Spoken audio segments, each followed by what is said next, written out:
Friends, आज हम कक्षा 10वीं विषय राजनीति विज्ञान अध्याय 14 स्वतंत्र भारत में लोकतंत्र और राजनीतिक संस्थाओं की कार्यप्रणाली को हम आगे से पढ़ेंगे।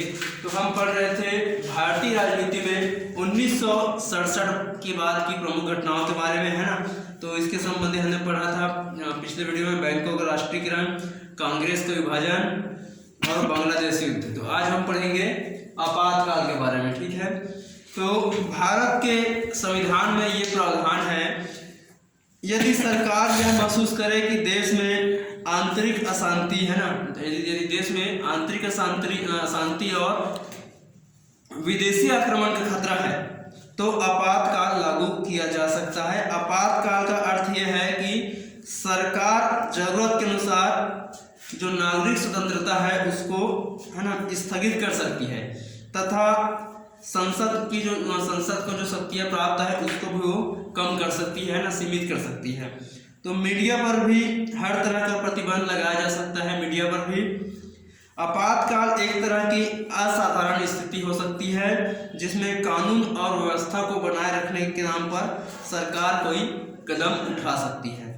देश में आंतरिक अशांति के आधार पर आपातकाल केवल एक बार 1975 से 1977 तक लगाया गया था। इस आपातकाल के पीछे 1971 के बाद की अनेक परिस्थितियां जिम्मेदार थी। कुछ समस्याएं दीर्घकालीन बदलाव के कारण थी, जैसे सरकार की बढ़ती शक्ति के साथ भ्रष्टाचार का भी बढ़ना।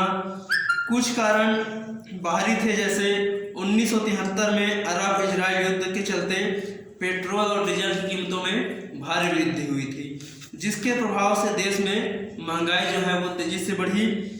तो 1971 के लोकसभा तथा 1972 के विधानसभा चुनाव में सरकार ने लोक लुभावन वायदे किए थे, है ना, मगर उन्हें पूरा करने की तरफ कोई विशेष प्रयास होता हुआ नहीं दिख रहा था। ऐसे में लोगों में भारी असंतोष फैलने लगा और मजदूरों की हड़ताल और भ्रष्टाचार विरोध जैसे आंदोलन जो है वो तीव्र होने लगे। हालात उस समय और गंभीर हो गए जब पूरे देश के रेहड़ी मजदूर 1974 में एक अभूतपूर्व हड़ताल किए, जिसे सरकार को सशस्त्र बलों की सहायता से, है ना, उसको नियंत्रित करना पड़ा।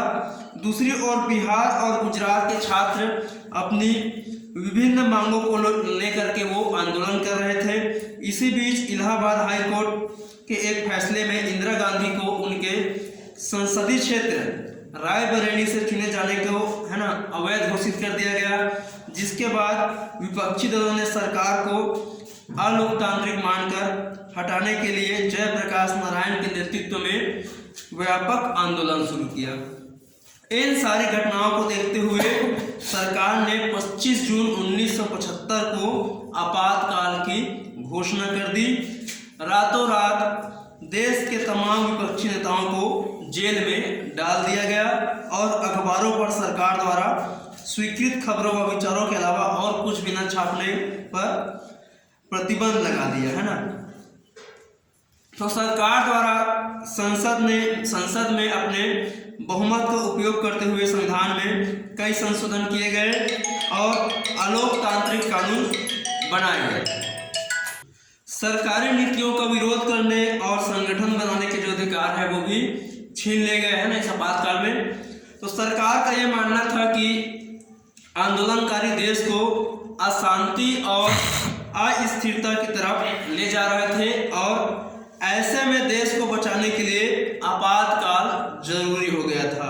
इसके विपरीत विरोधी दलों और अधिकांश स्वतंत्र चिंतकों का मानना था कि उन परिस्थितियों में आपातकाल आवश्यक नहीं था और एक तरह से आपातकाल का लगाना भारतीय लोकतंत्र के लिए एक बहुत बड़ा खतरा था। 1970 के चुनाव में जनता द्वारा कांग्रेस की नीतियों को नकारना और पहली बार केंद्र में गैर कांग्रेसी दलों को बहुमत देना इस बात की ओर इशारा करता है कि जनता आपातकाल के साथ नहीं थी, है ना। जनता मतलब आपातकाल का समर्थन नहीं कर रही थी, वो इसका सहयोग नहीं कर रही थी। आपातकाल के कटु अनुभवों ने देश के अधिकांश विपक्षी दलों को एकजुट किया। वाम दलों को छोड़कर बाकी सभी दलों ने मिलकर जनता दल बनाया, है ना, जिसने 1977 के चुनाव में अभूतपूर्व जीत के बाद सरकार बनाई।